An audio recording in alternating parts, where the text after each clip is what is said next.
আসসালামু আলাইকুম। আজ 22 জুলাই 2025 মঙ্গলবার। শুরু করছি চেঞ্জ টিভি প্রতিদিনের গল্প অনুষ্ঠান। দর্শক, আপনাদের সঙ্গে রয়েছি আমি আবিদ আজম। শুরুতেই সংবাদ শিরোনাম। তোপের মুখে পদত্যাগ করলেন শিক্ষা সচিব ডক্টর আসিফ নজরুল অবরুদ্ধ। বিএনপির আপত্তি থাকলেও দলীয় প্রধানমন্ত্রীর পদে থাকতে পারবেন না। গাজার পক্ষে দাঁড়ালো শক্তিশালী 25 দেশ। এবার বিস্তারিত।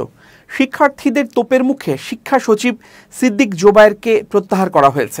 মঙ্গলবার বিকালে ফেসবুকে এক পোস্টে এ তথ্য জানিয়েছেন তথ্য উপদেষ্টা মাহফুজ আলম। তথ্য উপদেষ্টা মাহফুজ আলম জনপ্রশাসন বিষয়ক কমিটির সদস্য সচিব। গতকাল উত্তরার মাইলস্টোন স্কুল অ্যান্ড কলেজে বিমান বাহিনীর প্রশিক্ষণ বিমান বিধ্বস্তের ঘটনায় প্রাণহানির পর আজকের এইচএসসি ও সমমানের পরীক্ষা বাতিলের দাবি করেছিল শিক্ষার্থীরা। রাত পর্যন্ত পরীক্ষা স্থগিতের কোনো সিদ্ধান্ত না এলেও ভোররাত 2:45টার দিকে তথ্য উপদেষ্টা মাহফুজ আলম জানান যে পরীক্ষা স্থগিতের সিদ্ধান্ত নেওয়া হয়েছে। এরপরেও বিক্ষুব্ধ শিক্ষার্থীরা শিক্ষা উপদেষ্টা ও শিক্ষা সচিবের পদত্যাগের দাবিতে সচিবালয়ের সামনে অবস্থান নেন এবং এক পর্যায়ে তারা পুলিশের বাধা উপেক্ষা করে সচিবালয়ে ঢুকে পড়েন। এরপরেই শিক্ষা সচিবকে প্রত্যাহারের খবর জানালেন তথ্য উপদেষ্টা। শিক্ষা উপদেষ্টা ও শিক্ষা সচিবের পদত্যাগ দাবিতে আন্দোলনরত শিক্ষার্থীদের একটা দল সচিবালয়ে ঢুকে পড়লে তাদেরকে ছত্রভঙ্গ করে দিয়েছে পুলিশ। এ সময় লাঠিচার্জ করা হয়। মঙ্গলবার বিকেল 3:30টার পর সচিবালয়ের 1 নম্বর গেট দিয়ে ভেতরে ঢুকে পড়েন শিক্ষার্থীরা। ভুয়া ভুয়া বলে স্লোগান দেন তারা। এর আগে শিক্ষা উপদেষ্টা ও শিক্ষা সচিবের পদত্যাগের দাবিতে সচিবালয় ঘেরাও করে বিক্ষোভ শুরু করেন রাজধানীর বিভিন্ন কলেজের শিক্ষার্থীরা। এ সময় পুলিশ তাদেরকে ধাওয়া দিলে কয়েকজন দৌড়ে দূরে সরে যায়। মাইলস্টোনে এত বড় একটি দুর্ঘটনা ও এতগুলো বাচ্চার প্রাণহানির পরও আজকের এইচএসসি পরীক্ষা স্থগিতের বিষয়ে রাত 3টায় সিদ্ধান্তের ঘটনায় ক্ষুব্ধ হয়ে সচিবালয়ে প্রবেশ করে গাড়ি ভাঙচুর করেন শিক্ষার্থীরা। পরে পুলিশের লাঠিপেটায় ছত্রভঙ্গ হয়ে যান তারা। বিক্ষোভে অংশ নেয়া শিক্ষার্থীরা বলেন, গতকাল বিমান বিধ্বস্ত হয়ে মাইলস্টোন কলেজের অনেক শিক্ষার্থী মারা গেছে। এমন দুঃখজনক ঘটনার পরও পরীক্ষা স্থগিত করা হয়নি। হঠাৎ করে রাত 3টার সময় সিদ্ধান্ত নেওয়া হয়। সকালে পরীক্ষা দিতে বের হয়ে জানতে পারি পরীক্ষা স্থগিত হয়েছে। এমন দায়িত্বহীন সিদ্ধান্তের জন্য আমরা শিক্ষা উপদেষ্টা ও সচিবের পদত্যাগ চাই। এদিকে শিক্ষা মন্ত্রণালয়ের সিনিয়র সচিব সিদ্দিক জোবায়েরকে প্রত্যাহার করা হয়েছে। শিক্ষার্থীদের আন্দোলনের মুখে তাকে প্রত্যাহার করা হয়। মঙ্গলবার দুপুরে বিষয়টি নিশ্চিত করেছেন তথ্য উপদেষ্টা মাহফুজ আলম।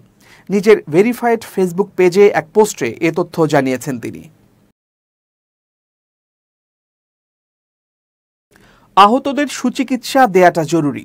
সম্পূর্ণভাবে সুস্থ হওয়া পর্যন্ত বিমান বাহিনী সহযোগিতা অব্যাহত রাখবে বলে জানিয়েছেন বিমান বাহিনীর প্রধান air chief marshal Hasan Mahmud Khan. তিনি বলেন, তথ্য লুকানোর কোনো সম্ভাবনা নেই। সবাই দেশের মানুষ। রাজধানীর মাইলস্টোন কলেজের যুদ্ধবিমান বিধ্বস্তের ঘটনা নিয়ে প্রেস ব্রিফিংয়ের সময় এসব কথা বলেন তিনি বলেন, ইঞ্জিন নিয়ে কোনো ধরনের কম্প্রোমাইজ করে না বিমান বাহিনী। প্রযুক্তি বিকল হওয়ার কারণেই দুর্ঘটনা হয়েছে। তিনি আরও বলেন, আমরা তাদের পাশে থাকব। সম্মিলিতভাবে অনেকের কষ্ট কিছুটা হলেও লাঘব করতে সক্ষম হব ইনশাআল্লাহ। আহতদের সুচিকিৎসা এটাই এখন আমার মনে হয় সবচেয়ে জরুরি। রাজধানীর মাইলস্টোন স্কুল অ্যান্ড কলেজের বিমান বিধ্বস্তের হতাহতের ঘটনায় শিক্ষার্থীদের 6টি দাবির প্রত্যেকটাই যৌক্তিক বলে মনে করে অন্তর্বর্তীকালীন সরকার। মঙ্গলবার দুপুরে কলেজ ক্যাম্পাসে উপস্থিত হয়ে আন্দোলনরত শিক্ষার্থীদের প্রতিনিধিদের সঙ্গে কথা বলেন সরকারের 2 উপদেষ্টা।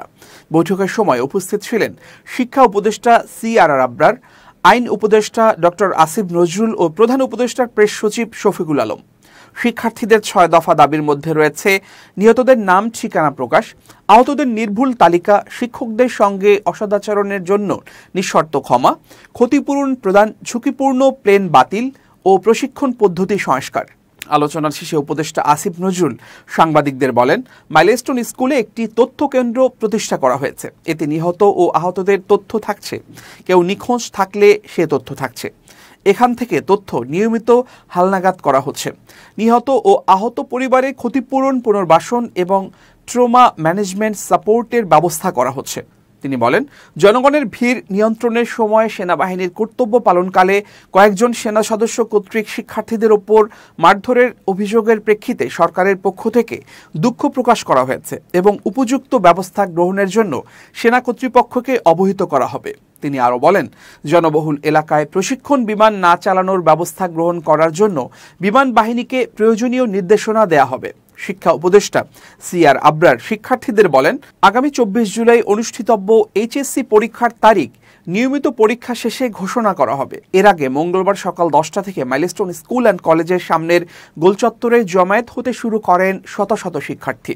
তারা বিমান বিধ্বস্ত হয়ে প্রাণহানির ঘটনায় 6 দফা দাবি জানিয়ে বিক্ষোভ শুরু করেন। এ সময় আন্দোলন কর্মসূচি থেকে শিক্ষার্থীরা ঘোষণা দেন, দুপুর 12:30টার মধ্যে তাদের সঙ্গে যদি সরকারের কোনো প্রতিনিধি কথা বলতে না আসে তাহলে তারা উত্তরা বিএনএস সেন্টারের সামনে রাস্তা অবরোধ করে আন্দোলন করবেন। এর আগে সোমবার দুপুর 1:18 দিকে রাজধানীর উত্তরার দিয়াবাড়ি এলাকায় মাইলস্টোন স্কুল অ্যান্ড কলেজ ক্যাম্পাসে বাংলাদেশ বিমান বাহিনীর FT-7 BGI মডেলের একটি প্রশিক্ষণ বিমান বিধ্বস্ত হয়। আছড়ে পড়ার পরপরই বিমানটিতে আগুন ধরে যায়। সবশেষ তথ্য অনুযায়ী এই ঘটনায় নিহতদের সংখ্যা বেড়ে দাঁড়িয়েছে 27 জনে, যার মধ্যে 25 জন শিশু রয়েছে। নিহত বাকি 2 জনের মধ্যে একজন পাইলট, অপরজন শিক্ষিকা। রাজধানীর উত্তরায় বিধ্বস্ত বিমানটি প্রশিক্ষণ নয়, যুদ্ধ বিমান ছিল বলে জানিয়েছে আন্তঃবাহিনী জনসংযোগ পরিদপ্তর ISPR। মঙ্গলবার ISPR এর এক বিবৃতিতে এ তথ্য জানানো হয়েছে। এতে বলা হয়েছে, মাইলস্টোনের ঘটনায় কিছু সংবাদ মাধ্যমে প্রশিক্ষণ বিমান ছিল বলে উল্লেখ করা হয়েছে। আমরা বিনীতভাবে আবারও জানাতে চাই, এটি যুদ্ধে ব্যবহারের উপযোগী একটি যুদ্ধ বিমান ছিল। বিমানটি প্রশিক্ষণ কার্যক্রমে অংশ নিয়েছিল। ISPR জানিয়েছে, গতকাল সোমবার দুপুর 1:06 রাজধানীর কুর্মিটোলার বিমান বাহিনীর ঘাঁটি একে খন্দকার থেকে উড্ডয়নের কিছুক্ষণ পর FT-7 BGI যুদ্ধবিমানটি স্কুল চত্বরের একটি দোতলা ভবনের ওপর এসে বিধ্বস্ত হয়। প্রশিক্ষণের কাজে ব্যবহৃত চীনের তৈরি এ যুদ্ধবিমান যান্ত্রিক ত্রুটির কারণে উত্তরার ওই স্কুল ভবনে আছড়ে পড়েছিল। নৌপরিবহন, শ্রম ও কর্মসংস্থান উপদেষ্টা ব্রিগেডিয়ার অবসরপ্রাপ্ত শাখাওয়াত হোসেন জানিয়েছেন, উত্তরার দিয়াবাড়িতে মাইলস্টোন স্কুল অ্যান্ড কলেজ ক্যাম্পাসে বিধ্বস্ত হওয়া FT-7 BGI মডেল প্রশিক্ষণ বিমানের ফ্রেম পুরনো হলেও এর ইঞ্জিন আপডেট করা হয়েছিল। তিনি বলেন, দুর্ঘটনার কারণ জানতে ব্ল্যাক বক্স থেকে তথ্য সংগ্রহ করা হবে এবং পুনরায় এমন দুর্ঘটনা এড়াতে চরমভাবে সতর্কতা নেওয়ার প্রয়োজন রয়েছে। সোমবার দুপুর 1:18 দিকে রাজধানীর উত্তরার দিয়াবাড়ি এলাকায় মাইলস্টোন স্কুল অ্যান্ড কলেজ ক্যাম্পাসে বাংলাদেশ বিমান বাহিনীর FT-7 BGI মডেলের একটি বিমান বিধ্বস্ত হয়। আছড়ে পড়ার পরপরই বিমানটিতে আগুন ধরে যায়। বিমানটিতে ফ্লাইট লেফটেন্যান্ট তৌকির একাকী আকাশে উঠছিলেন।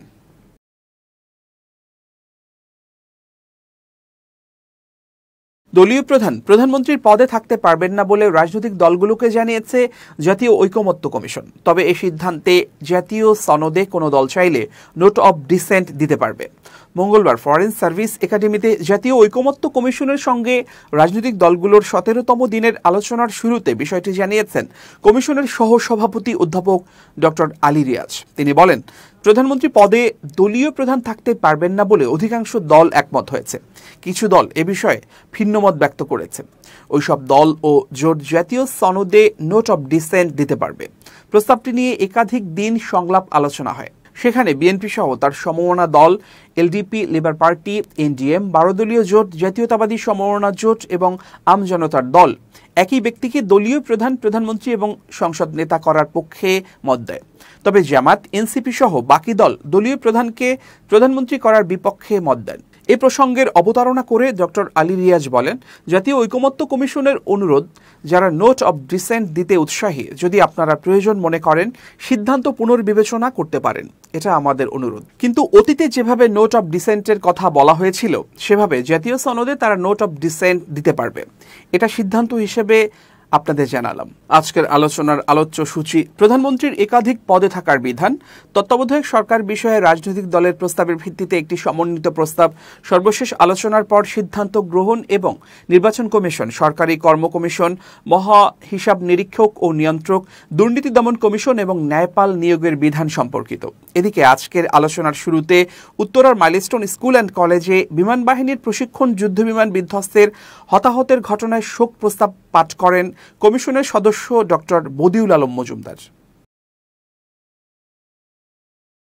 বাংলাদেশ জামায়াতে ইসলামের আমির ডাক্তার শফিকুর রহমান বলেছেন, বিগত দিনে আমরা অনেক শাসন দেখেছি, এগুলো শাসন ছিল না, ছিল শোষণ। আমরা সৎ শাসক চাই, কোরআনের শাসক চাই। ঢাকায় জামাতের জাতীয় সমাবেশে দুবার অসুস্থ হয়ে পড়ার প্রসঙ্গ তুলে ধরে তিনি বলেন, সেদিনই তো আমি চলে গিয়েছিলাম। দিনের পথে লড়তে চাই জীবনের শেষ পর্যন্ত, আর বিদায় নিতে চাই শহীদ হয়ে। রক্তের চাদর গায়ে দিয়ে আল্লাহর সামনে দাঁড়াতে চাই, বলতে চাই, ইয়া মাবুদ, বাংলাদেশকে তুমি কোরআনের শাসন দাও। মঙ্গলবার সকালে খুলনার দাকোপ উপজেলায় জামায়াতে ইসলামের উদ্যোগে স্থানীয় চালনা বিলালিয়া আলিম মাদ্রাসা ময়দানে পথসভায় প্রধান অতিথির বক্তব্যে কথা বলেন তিনি। এর আগে তিনি জামায়াতে ইসলামের দাকোপ উপজেলা আমির মাওলানা আবু সাইদের কবর জিয়ারত এবং শোকাহত পরিবারের সঙ্গে সাক্ষাৎ করেন। ডাক্তার শফিকুর রহমান বলেন, মাওলানা আবু সাইদ ইসলামী আন্দোলনে অংশ নিয়ে শহীদ হয়েছেন। 24-এর আন্দোলনে আমাদের সন্তান আরেক আবু সাইদ শহীদ হয়েছেন। তোমার দিন কায়েমের জন্য আর যত আবু সাইদকে প্রয়োজন তুমি কবুল করে নাও। জালিম শাসকের আমলে আমাদের দুজন আমির সহ সারা দেশে যারা শহীদ হয়েছেন সবাইকে তুমি কবুল করো। তিনি আরও বলেন, সোমবার বিমান বাহিনীর বিমান বিধ্বস্ত হয়ে অনেক শিক্ষার্থী শিক্ষক মারা গেছেন। চিকিৎসকরা বলছেন আরও 30 জনের অবস্থা আশঙ্কাজনক।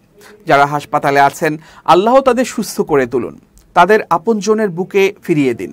এর আগে ঢাকায় জামায়াতে ইসলামের জাতীয় সমাবেশে যাওয়ার পথে ফরিদপুরের ভাঙার চৌরাস্তা মোড়ে শনিবার 19 জুলাই রাত 2:45টার দিকে রয়্যাল পরিবহনের একটি দ্রুতগামী বাসের ধাক্কায় দাকোপ উপজেলার আমির মাওলানা আবু সাইদ মারা যান।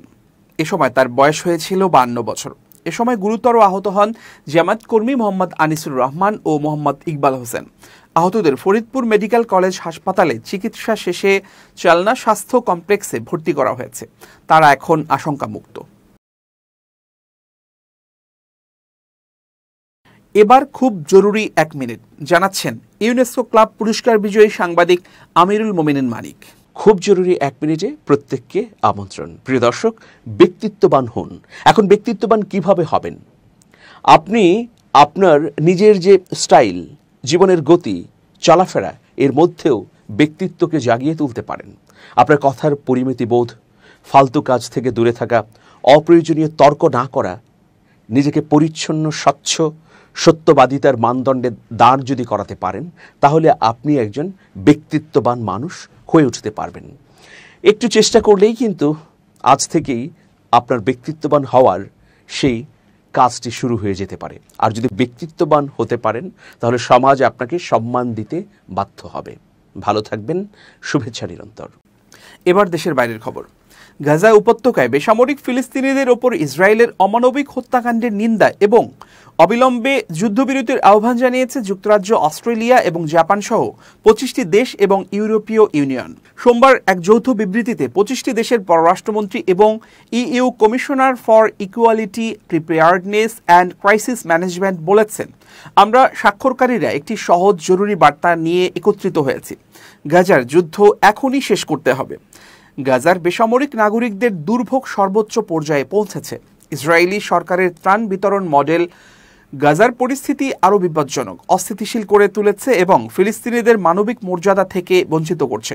এতে বলা হয়েছে, আমরা নামমাত্র ত্রাণ সরবরাহ এবং শিশুসহ বেসামরিক নাগরিকদের অমানবিক হত্যার নিন্দা জানাই, যারা তাদের সবচেয়ে মৌলিক চাহিদা যেমন পানি ও খাবার নিতে গিয়ে প্রাণ হারিয়েছেন। বিবৃতিতে যুক্তরাষ্ট্র ও ইসরায়েল পরিচালিত গাজা হিউম্যানিটেরিয়ান ফাউন্ডেশনের কার্যক্রম শুরু হওয়ার পর থেকে ত্রাণ নিতে গিয়ে 800 জনেরও বেশি ফিলিস্তিনিকে হত্যার ঘটনাকে ভয়াবহ বলে উল্লেখ করেছে দেশগুলো। বেসামরিক জনগণের জন্য প্রয়োজনীয় মানবিক সহায়তা প্রদানে ইসরায়েলি সরকারের অস্বীকৃতি অগ্রহণযোগ্য উল্লেখ করে বিবৃতিতে আরও বলা হয়, আমরা আমরা ইসরায়েলি সরকারের প্রতি আহ্বান জানাচ্ছি যে তারা যেন অবিলম্বে ত্রাণ সরবরাহের ওপর থেকে নিষেধাজ্ঞা তুলে নেয় এবং জাতিসংঘ এবং মানবিক সংস্থাগুলোকে তাদের কার্যক্রম চালাতে সহায়তা করে। আন্তর্জাতিক মানবিক আইনের বাধ্যবাধকতা মেনে চলার জন্য ইসরায়েলের প্রতি আহ্বান জানিয়ে বিবৃতিতে বলা হয়েছে, ফিলিস্তিনি জনগোষ্ঠীকে তথাকথিত মানবিক শহরে স্থানান্তরের পরিকল্পনা সম্পূর্ণরূপে অগ্রহণযোগ্য, স্থায়ীভাবে জোরপূর্বক বাস্তুচ্যুতি আন্তর্জাতিক মানবিক আইনের লঙ্ঘন। আমরা অধিকৃত ফিলিস্তিনি ভূখণ্ডে আঞ্চলিক বা জনসংখ্যাগত পরিবর্তনের দিকে যে কোনো পদক্ষেপের তীব্র বিরোধিতা করি। এতে আরও বলা হয়, ফিলিস্তিনি স্বাধীনতাকামী গোষ্ঠী হামাস ও ইসরায়েলের মধ্যে তাৎক্ষণিক নিঃশর্ত এবং স্থায়ী যুদ্ধবিরতিতে পৌঁছানোর জন্য যুক্তরাষ্ট্র, কাতার এবং মিশরের প্রচেষ্টার প্রতি আমরা পূর্ণ সমর্থন জানাচ্ছি। বিবৃতিতে স্বাক্ষর করেছে Australia, Austria, Belgium, Canada, Denmark, Estonia, Finland, France, Iceland, Ireland, Italy, Japan, Latvia, Lithuania, Poland, Portugal, Slovenia, Spain, Sweden, Switzerland এবং যুক্তরাজ্যের পররাষ্ট্রমন্ত্রীরা। এছাড়াও EU commissioner for equality, preparedness and crisis management Hadja লাহবিবও এতে সই করেছেন।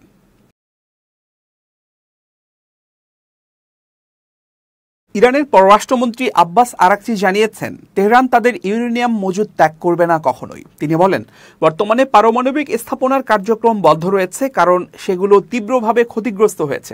তবে স্পষ্ট করতে চান, আমরা আমাদের ইউরেনিয়াম মজুদ ছাড়ব না, কারণ এটি আমাদের নিজস্ব বিজ্ঞানীদের অর্জন এবং দেশের গর্বের বিষয়। গতকাল সোমবার মার্কিন সংবাদ মাধ্যম ফক্স নিউজকে দেয়া এক সাক্ষাৎকারে তিনি একথা বলেন। আরাকচি বলেন, ইরান যুক্তরাষ্ট্রের সঙ্গে আলোচনা করতে প্রস্তুত, যদিও সরাসরি আলোচনার সূচনা করবে না তারা। তিনি আরও উল্লেখ করেন, যদি যুক্তরাষ্ট্র সমান আধিকারিক সমাধানের পথে আসে, আমরা তাদের সঙ্গে যুক্ত হতে প্রস্তুত। পররাষ্ট্রমন্ত্রী বলেন, আমার বিশ্বাস ও দৃঢ়তার সঙ্গে সবসময় বলেছে যে ইরানের পারমাণবিক কর্মসূচি সম্পূর্ণ শান্তিপূর্ণ এবং তেহরান কখনোই পারমাণবিক অস্ত্র তৈরি করবে না। আশা করছি তারা আমাদের উপর থেকে নিষেধাজ্ঞা প্রত্যাহার করবে। ফক্স নিউজে দীর্ঘ 16 মিনিট সাক্ষাৎকারে অংশ নেন আরাকচি, যা মার্কিন প্রেসিডেন্ট ডোনাল্ড ট্রাম্পের ঘনিষ্ঠ চ্যানেল হিসেবে পরিচিত। দর্শক, শেষ করছি প্রতিদিনের গল্পের আজকের গল্প। changetv.press বাংলাদেশের ইউটিউব জার্নালিজমের অগ্রদূত। ভিজিট করুন এর ওয়েবসাইট www.changetv.press, youtube.com/changetv press এবং সাবস্ক্রাইব করুন চ্যানেলটি। নিয়মিত লাইক, কমেন্ট ও শেয়ার করে আপডেট রাখুন নিজেকে। ভালো থাকুন, নিরাপদে থাকুন, শুভেচ্ছা নিরন্তর। changetv.press, এক ফোঁটা হলুদ নেই।